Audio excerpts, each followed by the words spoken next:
Chapter 18 Characterization. Most Western theories give a lot of importance to the notion of characterization. According to them, characterization is the ultimate concern of an actor. It is what actors are meant to achieve at the end of a long process called rehearsal. And it is what is meant to be adjudged when the actor performs on stage. But Indian dramaturgy look at this notion in a less complicated manner. Satvik Abhinay. In the Natya Shastra, acting is divided into four components, of which the last component is called Satvik Abhinay. Sattva means inner substance. Hence, Satvik Abhinay would mean acting out the inner substance. You could say that the Sattvic aspect of acting is characterization, but it is only one of the four aspects of acting, the other aspects being Angika or gesture, Vachika or speech, and Aharya or adornment. A process of nourishing. Let us examine the term character. In many Indian languages, we use an interesting word, patra, to signify a character. It belongs to a family of words, all roughly meaning that which contains, all roughly meaning that which contains. In Kannada, for example, patra means a character, whereas patra, a derivative word, means a vessel. Similarly, nadi patra means a river basin. A patra is a negative word meaning a person who cannot contain or fulfill. You can thus see all variations of the word patra suggest a fillable inside, but not an empty vessel. But an actor is not a mere vessel, nor is getting into a character as easy as filling a vessel. The actor has a personality of his own. Building a character, therefore, means resolving a conflict between your own personality and that of your character. In this sense, the notion that good acting means completely losing oneself to the character is wrong. Similarly, acting that attempts to be too close to one's own self is also not good acting.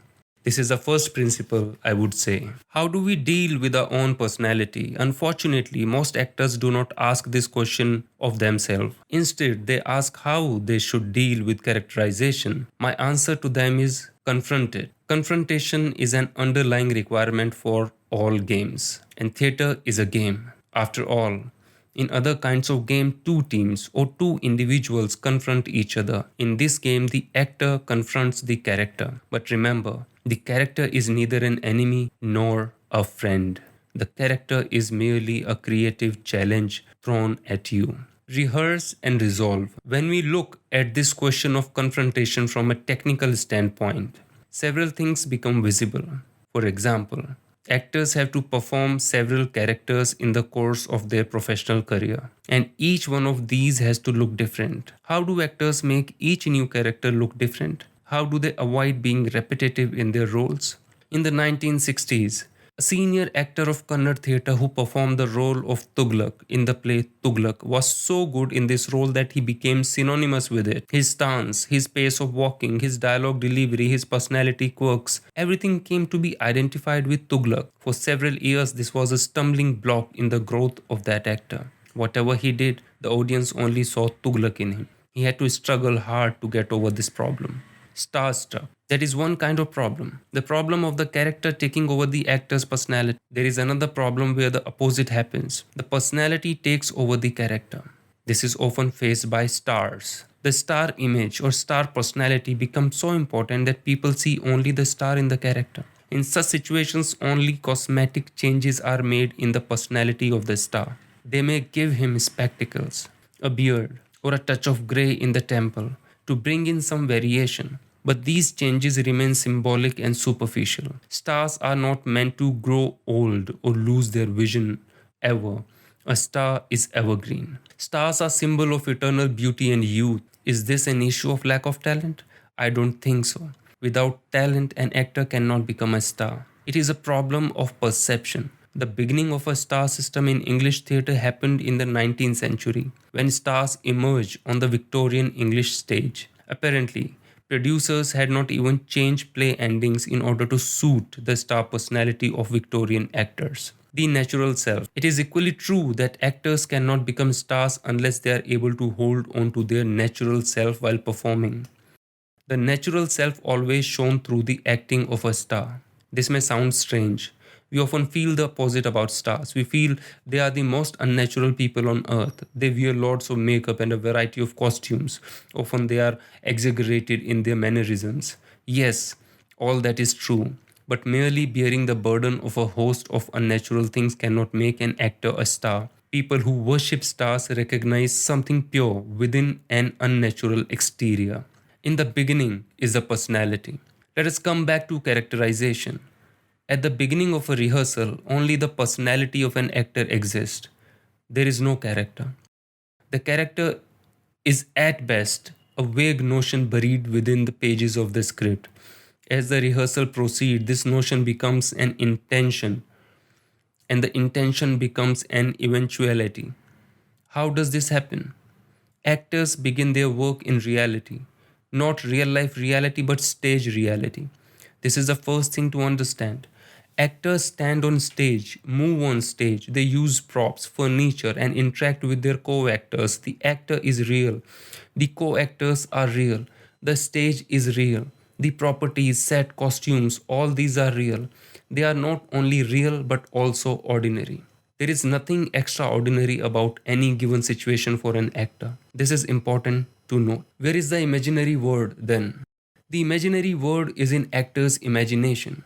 It is only when the actor starts working on reality that the imagined world shows itself in the body of the actor. With every rehearsal, the actor gets inspired to work further on reality, and every work in reality sharpens his or her imagination. Thus, proceed the task of constructing a character. This process continues till one day the actor does a real job in front of an audience. But lo and behold, the audience sees only the imagined character. How does this happen? Well, to begin with, the audience has come to the theatre with the intention of imagining, and they can do so with a little help from the actors. The actor helps the audience to imagine through his imagination. This is theatre in a nutshell. Theatre is a process. Theatre is a long and continuous process of rehearsing, of performing, of repeating the performance. In a sense, all these contribute to the characterization.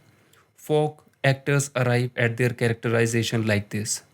Now, how long is the process of characterization? Strictly speaking, it is limited to the rehearsal period. But in a larger sense, it extends beyond the immediate performance. It can include your childhood, your adulthood, your experience in handling other characters in other plays, your reading, watching other perform. Everything contributes. Take the example of a folk performer. His characterization of Ram, or Kichak, or Bhim did not start with him. It started with his father, and for his father, in turn, it started with his father. The characterization kept shaping within the family and outside it. In the community, in tradition, actors are part of a tradition of acting, and theatre is a part of community. Can one conceive a character in the mind? Many actors think they can conceive of the character in their mind. Some even prefer working in peace and tranquility, in seclusion, like authors. Rehearsals disturb their concentration and hurt their sensibility. The presence of others in the group irritates them. They sometimes feel the group is trivializing the play. In short, they cannot adjust themselves to a group work. But theatre is a group work. It can be noisy and boisterous. It can even be vulgar at times, but you don't have a choice. In theatre, you have to learn to meditate amidst madness. You have to learn to like others no matter what. You have to make an effort to appreciate people as they are. A mutual process. You cannot build your character unless you let others build theirs. In fact, a lot of other character is shaped by the others, and vice versa. You should not be scared of being influenced. As an actor, you should learn to handle your ego. What about reading, thinking, and intellectualizing? Are they not important in building a character? Well, these things are necessary for an actor. These can give you information, ideas, even imagination. but they cannot give you the intention or motivation to build a character. That has to come from within you. The intention is yours. Can you do a character after seeing someone else perform the character? No, because what that someone else does in his or her character using his or her intentions, you will have to build your character yourself based on your intentions. Let me end this chapter with these remarks and move on to blocking. Chapter 19, Blocking. In a theater performance, the core action keeps moving from character to character, from situation to situation. The focus is constantly shifting. The performance is like a moving spotlight. It falls on someone, makes the person shine for a while, and then moves away to pick up someone else. It is this movement of the core action that the director keeps in mind while blocking a play. Actors as building blocks. What is blocking? It is a clever way of readjusting focus. How does one do it? By using the performing actors as building blocks. You could say there are many ways of blocking a play as there are directors. Yet the essential idea is the same, namely, the core action or core actor is like a magnet, and the non performing actors are like iron particles in the vicinity of the magnet. Through their eyes, their posture, their gesture, the non performing actors indicate where the action is. It's simple as that, the common grid. To put it slightly differently, the core action is like a common grid. All the non performing actors send their responses towards the audience, not individually but collectively, through the collective grid.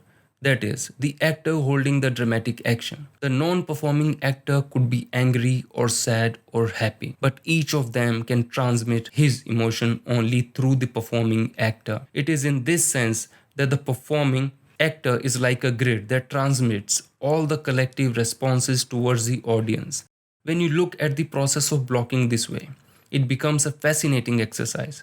Everybody becomes a leader and everybody becomes a follower at one point or the other in the production. That is why in stage groupings, the non performing actor is seen to be either directly or indirectly facing the performing actor. Hence, the chaos of reality as depicted on stage is more often than not a mere pretense. Actors get adjusted. And then there is the movement, like pawns on a chessboard. Actors get constantly readjusted and reformed to create movement. Yes, it is this process of readjustment that creates movement. And like in chess, where a mere soldier can capture and nullify the king, in theatre blocking too, at times, a minor character can occupy the pride of place on stage and perform a miracle, held on a tight leash. In contemporary theatre, actors are not allowed to move randomly, nor are they allowed to randomly change a move on the spur of the movement. They are placed at specific positions on stage and are made to move according to a predetermined plan. The entire play is thus bound in a tight physical structure. This way, even if it is the 100th show, the actor is expected to hold on to the same position and the same game plan. Why is it done like that? What are the advantages for an actor of following such a discipline? After all, in traditional theatre, actors were not blocked so rigidly. The advantages of blocking.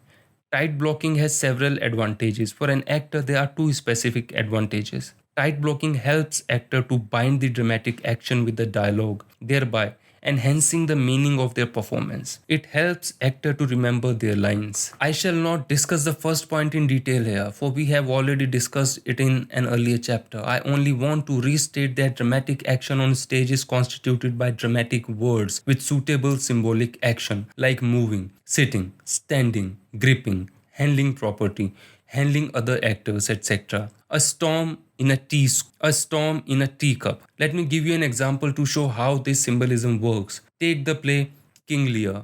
There is a storm in the play.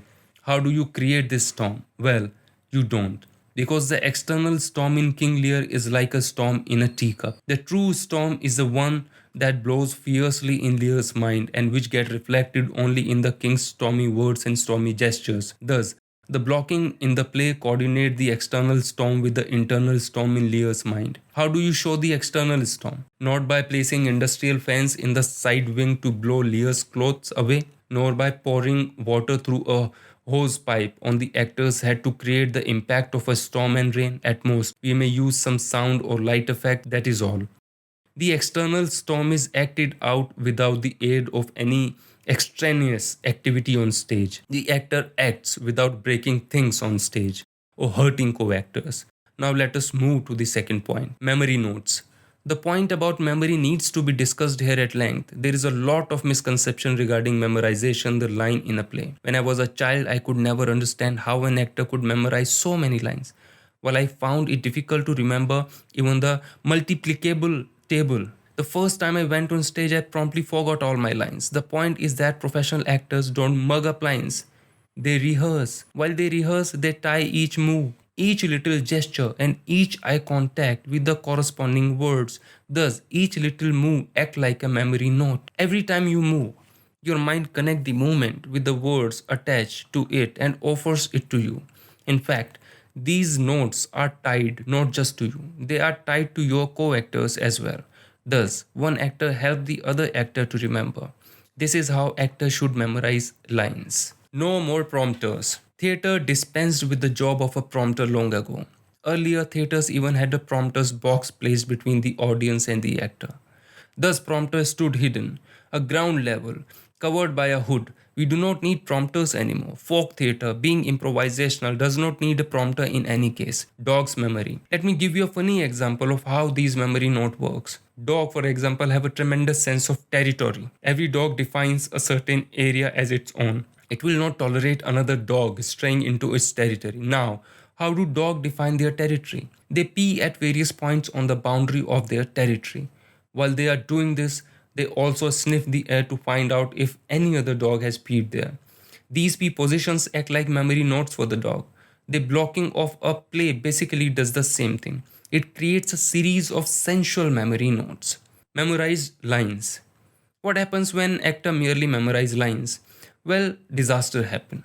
When you mug up the lines, there are no memory notes available to guide you through. The essential coordination between the body and the mind snaps. The mind gets so preoccupied with remembering the lines that it fails to send satisfactory message to the body. In any case, actors do precious little about paying attention to their limbs and other body parts when they mug up their lines.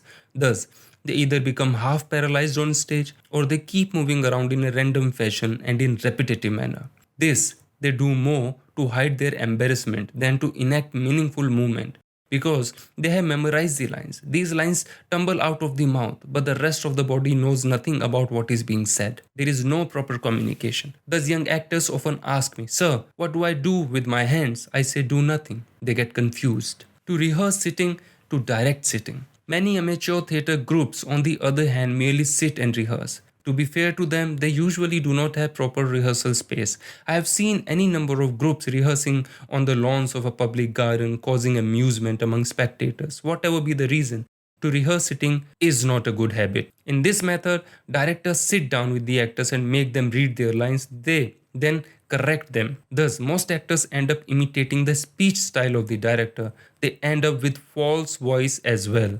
How does one block a play? To block a play, you need to have the set design and the ground plan of the stage on which the play is going to be mounted. Of course, you cannot possibly have the sets ready on the day of the blocking. You may not even have the stage space available to you. So you will need to approximate both these things. You will use what we call dummy sets. You will mark the set position on the rehearsal space by suitably reducing the proportions if necessary to fit the space. The director will then show the actor a model of the set if it is available and explain it. The director will also explain the markings on the floor of the rehearsal hall for entry and exit points. Roughly, I would say this is the first step. The director should encourage actor to ask question and clarify physical bearings as much as possible. You then begin the blocking, keeping in mind that at this stage the actors do not know their lines. They do not even know the play fully. Is this a disadvantage while blocking? It is a nuisance, yes, but not a disadvantage. It is best that all that happens through blocking, getting to know the line and movements, everything. Begin from the beginning. Blocking should begin from the beginning. Personally, I believe blocking should begin from the beginning. Every day, on all the day of the rehearsal. This way, the early part of the production gets polished while the later parts are being shaped. Not all directors do it like that. Some people do what they call a mechanical blocking or a rough blocking first, then they do polishing work separately. Start blocking before learning the lines. It is but natural that actors find the blocking process irritating. Holding the script in one hand, looking at the other actor with one eye, listening to the director with one ear, saying the lines, integrating all these senses and their coordinates, it can be truly torturous. But it is good for them. Eventually, actors should give themselves up completely to the process of blocking. They should not resist, nor should they force themselves to remember the lines. Let the process take hold of them and guide them through. In a sense, blocking is like creating a web. A good director should be like a good weaver, never forcing a thread to comply and ever careful not to break it. Like a good weaver who eventually produces a piece of cloth that has far greater strength than the combined strength of all the threads. A good director eventually produces a play that is far greater in quality than the combined artistry of all the actors involved. Rehearse, rehearse, rehearse. All the various things discussed so far need polishing through constant rehearsing. Do not forget that every composition, every move has been introduced from the outside and they may stick out like ugly joints. It is only through repeated rehearsal that these rough edges can be smoothened. The run through. Once the blocking is over, the run through begins. Run throughs are very important for the inner growth of actors. It is during the run through the actors start feeling real. They come to understand what works and what does not work. Their instinct and senses open up. What has so far been a mechanical process now start to become a real process, even an enjoyable process. I had earlier said that the director is an outsider. However, directors tend to forget that. The intense involvement with which they work on the actors make them lose their balance. They do not allow the actor to become free. The run through is the stage when they need to start distancing themselves gradually. They should start distancing themselves step by step. Run through is the stage when actors start responding to their co-actors as characters. An angry outburst, for example, from the other actor will actually look angry and feel angry. You will feel like responding to it, and you will feel free of the director. You should feel free of the director. This is important. Even if you are only that which the director has stopped, even if you are only that which the director has shaped, you need to do it like you would do it and not like the director doing it. Directors should allow this to happen. They should even encourage it. Actors should be allowed to commit mistakes and to let the mistakes show. A director's task at this stage is to sit back and make notes on the mistakes. He sees from a distance. At this stage, directors should resist the temptation to intervene then and there. When they see a mistake happen, instead, they should systematically discuss these points with the actors at the end of the rehearsal. Back to the jungle. Actors are like caged animals to begin with. They are hand fed. They have little instinct to survive on their own. I am reminded here of a fascinating film which dealt with releasing a wild cat from captivity and setting it free to go back to the jungle. Actors are like jungle cats bred in captivity. They have to be let out in the jungle, called the play. They should be able to hunt, feed, live, and love in this jungle, independent of the zoo authority called the director. Unfortunately, many directors keep actors under their thumbs till the very end, thus disturbing the actor's natural rhythm. Directors should become aware of this weakness in them. Chapter 20. Stylization. What is stylization in an actor, or what is stylized acting? Unlike in folk and classical theatre, contemporary theatre has no specific style. It keeps shaping and reshaping and draws its inspiration from many styles. You could, for example, have a contemporary production in India with elements drawn from Japanese kabuki theatre. The same production can even have more than one style incorporated into it. Mixing of style is a common feature of contemporary theatre. This flexibility can, however, turn into a disadvantage if stylization is not judiciously employed. Mixing of styles. For example, some people use the slow movement of the yakshagana form in a fight scene. Others use dance movements for playing gods and demons. People have used several styles, mime, Bharatnatyam, mask, and narrators in contemporary theatre performances. Then, there are actions or movements that we do not normally consider as stylization, like smoking a cigarette, drinking whiskey, or talking over the phone. These are considered realistic actions. However, even this is a stylization in a sense. So, what exactly is stylization? To what extent can an actor use stylization? To what extent can actor mix styles and how can they avoid wrong mixtures? These are some of the questions we shall consider now. How does a style evolve? Every art form is an expression of the community from within which the art form is shaped.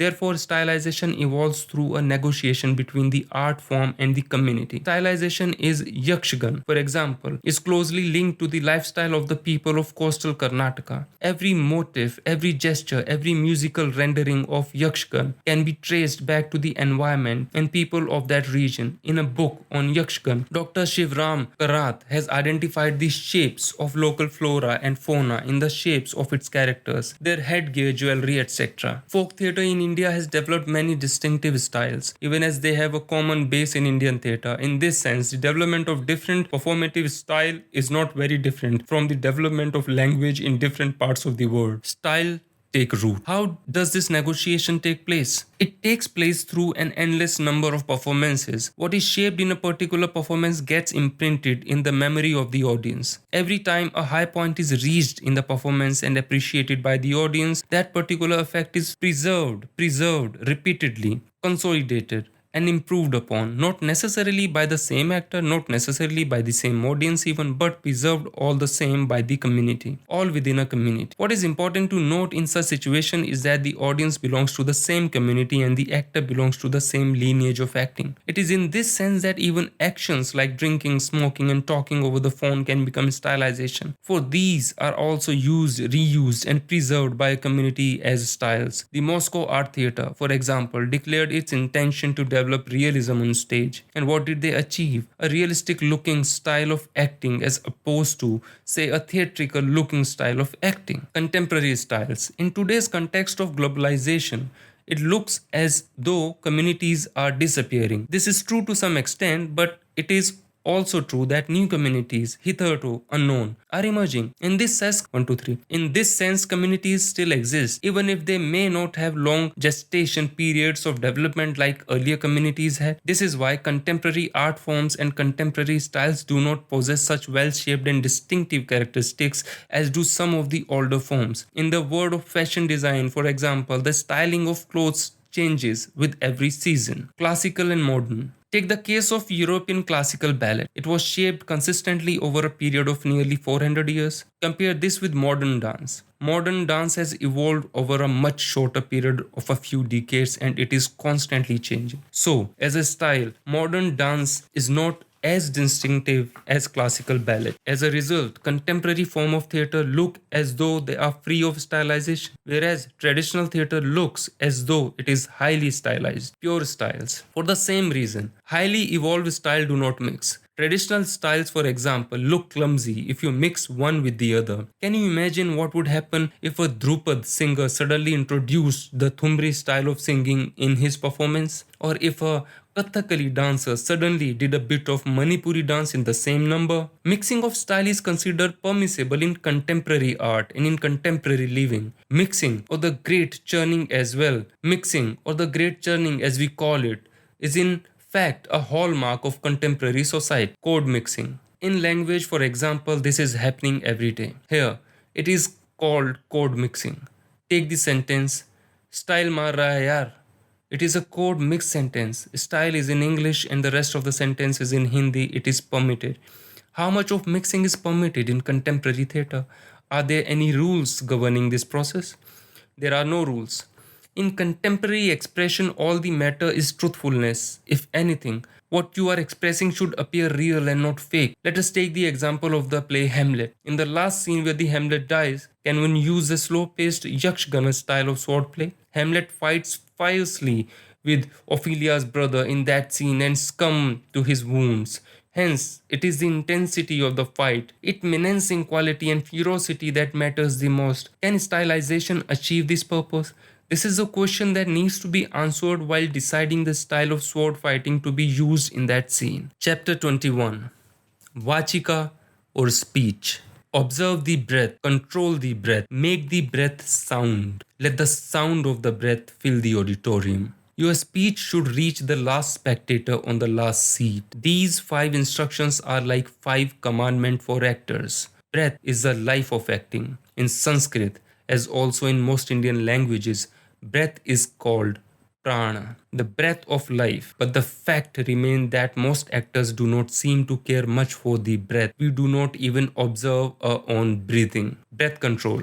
Many actors do not know how to control their breath. Breathlessness controls them instead. Breathlessness cuts their sentence abruptly and meaninglessly, whereas an actor's breath should be able to hold till the end of a long sentence and a little beyond. Yes, a little beyond. And that little leftover beyond can then be thrown out and a fresh breath taken for a fresh sentence. This is the principle. Then there is the problem of projection.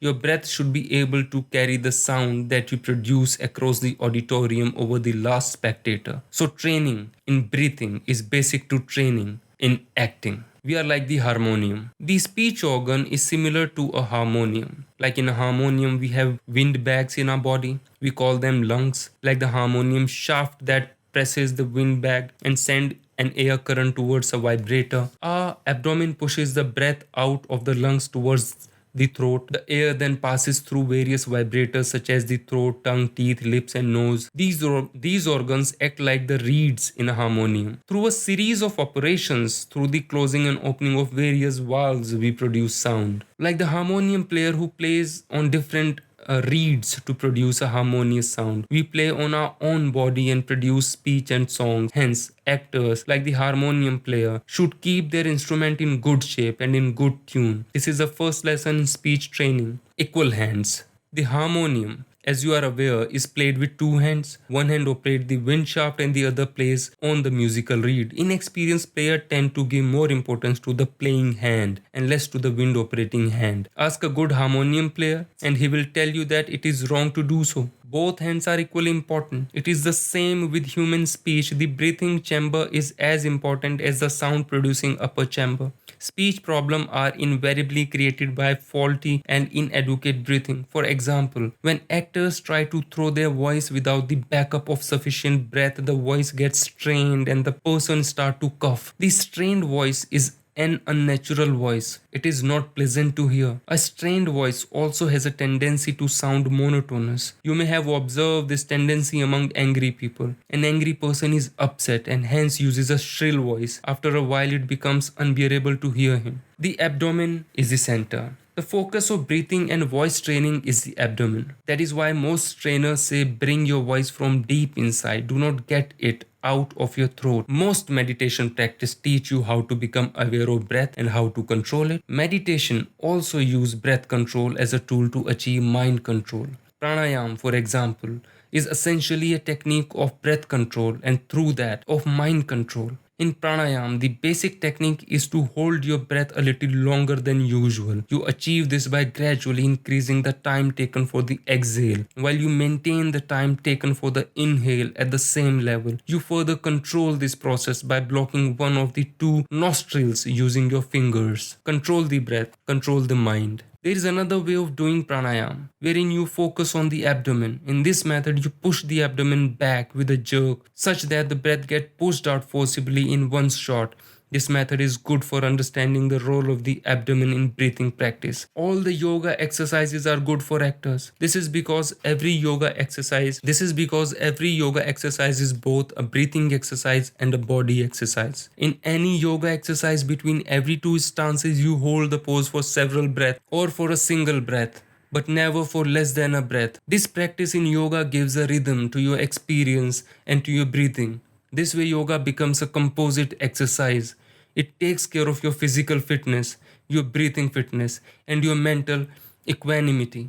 Even in contemporary form of physical exercise, one need to coordinate the physical part with breathing. However, yoga is the best form of exercise as far as actors are concerned, for it is not meant for bodybuilding so much as to make your muscles and mind supple. Awareness of breath. Vipassana yoga, the Buddhist way of meditation, does not believe in exercising or exerting the breath. It is a meditational practice that focuses attention entirely on the aspect of awareness in Vipassana. Like a pranayam, this awareness is gradually taken to a higher level. You focus your attention on the breath, relax your muscle, and gently remove thoughts from your mind. In Vipassana, you focus your attention on the tip of the triangle above your nose while you breathe normally. As you perfect this method, they say you become able to travel along with your breath, even inside your body.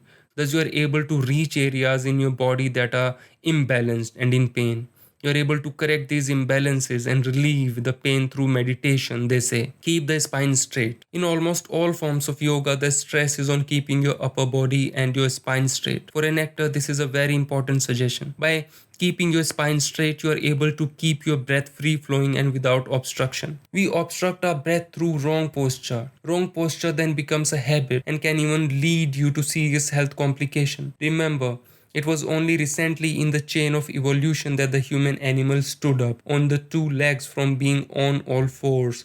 This new stance of ours, through advantageous in many ways, put a lot of pressure on the spinal cord. As actors, you should take care of your spinal cord. Breakage of sentences. The problem of sentences breaking up at a wrong place happens because of faulty breathing. It happens very often with amateur actors. If actors do not train properly, this problem can remain even in performance. But first, we need to understand how sentences are formed in order to understand this problem. Meaning structures. Each sentence is a meaning structure. That is, each sentence is meant to be complete in the meaning that it carries. That is why we put a full stop mark between two sentences to demarcate between two meaning structure. There are also other punctuation marks we use, like the comma, semicolon, etc. The comma, for example, breaks a sentence into smaller portions when it becomes too complex. If you follow these divisions properly, and if you end the sentence at the point at which it is supposed to end, then the listener gets the full meaning. On the contrary, if you break the sentence before it need to break because of the breathlessness or any other form of speech defect, you are breaking the meaning as well.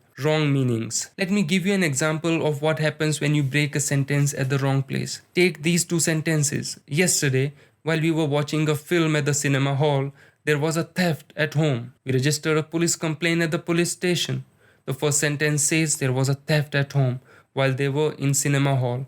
The second sentence talks of what they did consequent to the theft. Now, suppose you break the sentences wrongly into three pieces like this. Yesterday, while we were watching a film at the cinema hall, there was a theft. At home, we registered a police complaint at the police station. The first piece indicates that the theft happened in the cinema hall while they were watching the film. The second piece means that they registered a police complaint at home. And the third piece is incomplete and therefore meaningless. In effect, the new combination produces totally wrong meanings. This is a problem with breaking sentences wrongly. New sentence, new breath. If a new sentence has to sound different, it has to have a new breath. So, it is a good habit to throw away the leftover breath between sentences during the full stop. This may also provide the welcome little gap that is necessary between sentences. You can then break the flow where there is a need to do so. Young actors sometimes achieve the pause between two sentences by holding their breath. This is a wrong method. It creates a strain on the rendering of the next sentences, and the next sentence hardly sounds like it is meant to. So, it is necessary to clear your breath when you pause. Playing with breath. People think that breathing matters only in voice and speech, but breathing matters in acting as well. You can bring about changes even in your body and in your emotions through the use of breathing. For example, you can consciously introduce obstructions in the flow of your breath to create bodily strain and speech inflections. Breathing emotionally. Every emotion causes a change in the rhythm of your breathing. Take, for example, distress. How do you achieve distress as an actor? By actually becoming distressed. No, not necessarily. You can achieve it by working on your breath. For example, if you put pressure on your breath while talking, it automatically brings stress into the voice and you will sound emotionally distressed. Emotions such as anger and anxiety are also obstructions, whereas emotions like love and tranquility open up the self. So, to show anger or anxiety, obstruct the flow of your breath. Make it flow in an erratic or jerky manner, and then place your words on top of the harsh breath.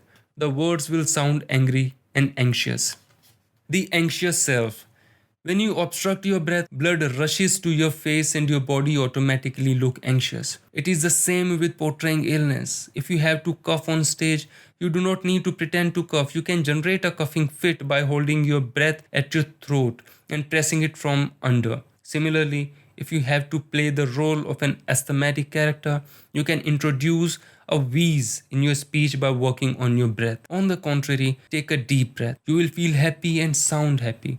In fact, when you see a green forest, a blue ocean, or the snow-clad Himalayas, you will take a deep breath. won't you? This is how breathing works. In an earlier chapter on dramatic action, we discussed how inflections in speech can be introduced through the use of action.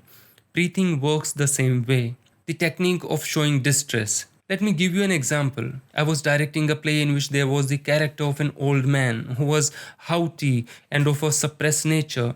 He was a personification of suppressed desire and sexuality. I told the actor doing the role to try and introduce an asthmatic condition into the character and to use it as a metaphor for his suppressed desire. The actor liked the idea but was not able to bring in physical condition of asthma. I told him, "Look, what is asthma? It is kind of suppression of breath induced by allergens, isn't it? When allergens attack, the windpipe becomes clogged and it behaves as if it is twisted. This creates an enormous pressure on the breath. Can't you, as an actor, create that condition within you? The idea here is to not let the breath out easily but to let it out with effort. I demonstrated to him how it works. He saw that my face got red, my eyes got strained, my body became slightly bent, and that I was perspiring. The breath, when it eventually came out sounding uneven and rasping. He worked on the technique and achieved good result. I then told him to fix words he had to speak on the asthmatic breath. His speech was completely transformed. It became more aggrieved, difficult, twisted. But there was a problem. He would often get into a coughing fit when he tried to speak. I then told him to adjust the level of suppression of breath. He practiced. He held the suppression at a level slightly lower than the level that induced coughing. After several days of work, he managed to perfect the condition. He used this condition intelligently. He would take a recourse to it only when his emotional state and his lines needed it. He would become less asthmatic when the character was freer in the mind. His role was very successful. Bring changes from deep within. I give this very elaborate example here only to show how these things can work. Thus, one could say, just as basic changes in your personality can only come from deep within you, changes in your voice, such as tonal quality, projection, and elasticity, can only come from deep within you. If you try to do it from up there at the throat without the backing of your breath, it can sound false. A false voice is worse than a bad voice. Here are some final tips on breathing and voice training. If you have to be silent, do not hold your breath. To show emotional distress, put pressure on your breath and make the pressure sound. If you want to show anger or anxiety, suppress your breath. Suppression of breath creates anxiety, and that will show on your face. If you want to show happiness, make the breath go in and out happily, freely and fully. Learn to speak naturally without obstruction and without throat irritations.